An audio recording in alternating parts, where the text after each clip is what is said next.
Jumlah tentara Israel yang terbunuh di jalur Gaza semakin bertambah. Terbaru, 3 prajurit rezim Zionis terbunuh oleh perlawanan Islam di Palestina, Hamas.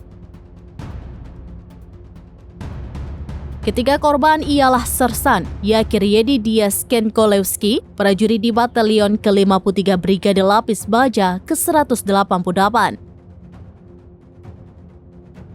Kemudian Kapten Eitan Fitch, perwira di Batalion 53 Brigade Lapis Baja ke-188. Selanjutnya Sersan Staf Tufal Yaakov Sanani dari Kiryat, seorang prajurit di Batalion 53 Brigade Lapis Baja ke-188.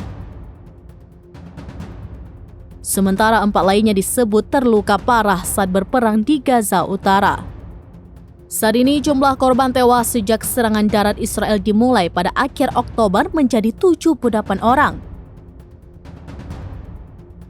Tidak hanya tewasnya sejumlah tentara, militer Israel juga mengalami kerugian di fasilitas tempur.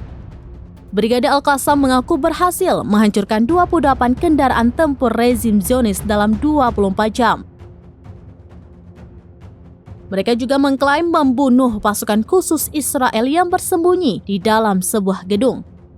Sebelumnya Hizbullah tidak takut dengan ancaman rezim Zionis dan Amerika Serikat. Mereka mengancam akan terus menggempur wilayah Israel sebelum agresi di Gaza dihentikan.